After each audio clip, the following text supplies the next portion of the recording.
Beyond Reichland, Ostermark, and the reach of the Empire stands a frozen bulwark. Kislev, a fractured kingdom besieged from within and without by enemies of ideology and chaos. Tsarina Katerin, daughter of Tsar Boris the Beloved, rules from the peaks of the Boka Palace in the city of Kislev. The Ice Queen must lean heavily on her ice court if she means to bring order and security to these turbulent lands.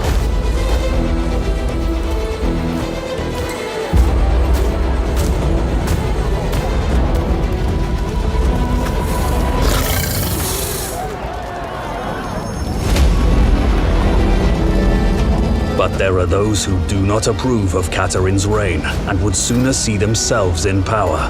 It's from Castle Alexandrinov, stronghold of the Great Orthodoxy and seat of Supreme Patriarch Kostaltin, that the Tsarina faces the most immediate threat to her rule. These two Kislevite figureheads vie for the people's devotion, so they might employ powerful boons from their pantheon of gods.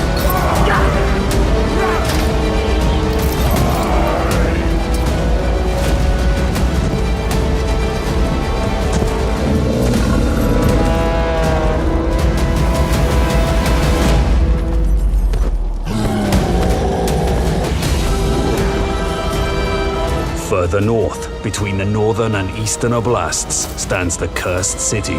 Prague is the bastion of the north, a title earned through blood, corruption, and endless siege. A dying, tainted beast thrashing against the inevitability of its fate.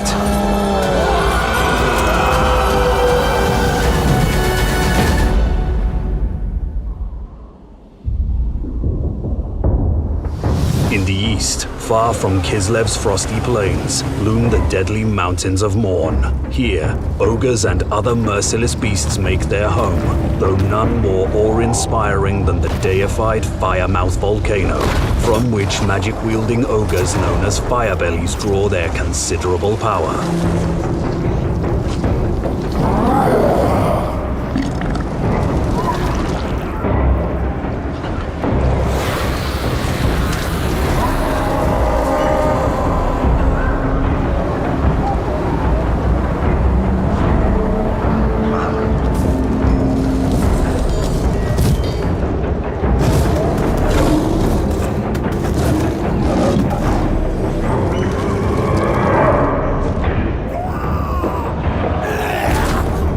Winding ivory road, the Great Hall of Greasus can be smelt before seen.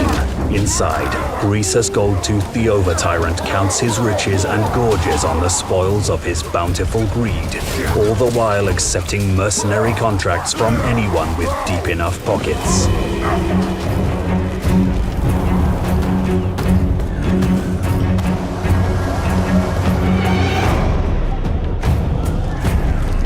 Further east, straddling the border between the mountains of Morn and Grand Cathay, is the narrow Worm Pass.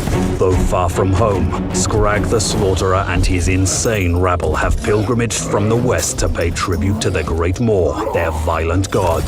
Scrag drags behind him a mountain of bloody offerings to feed the beast in exchange for sinister rewards.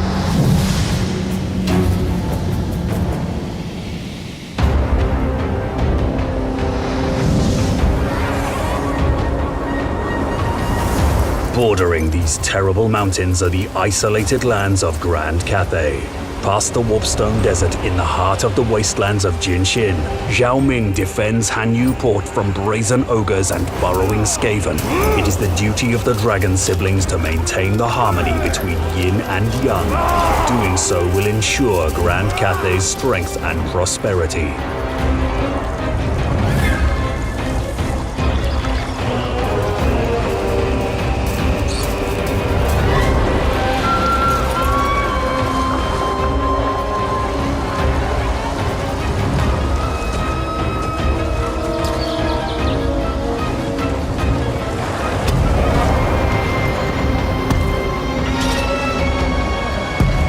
On the most eastern edge of Grand Cathay is the capital city of the Celestial Loyalists, Wei Jin, above which hangs the Celestial City, home of the Dragon Emperor.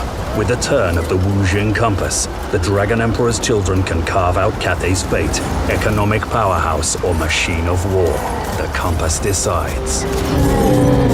The Great Bastion snakes and weaves across miles of country, physically separating Grand Cathay from the chaos wastes beyond. For centuries has this wall stood firm, repelling legions upon legions of twisted demons and foul chaos worshippers. The Cathayans must remain vigilant, for the threat of invasion is ever growing. Past the lands of stone and steel is Gunpowder Road, home of Nangao and Miaoying. From here, the Storm Dragon rules the northern provinces and garrisons the Great Bastion. To fund such a task, she dispatches caravans along the Ivory Road, trading with distant lands beyond the mountains. Hers is the task of unending stewardship, for if the Bastion falls, it's the people who suffer.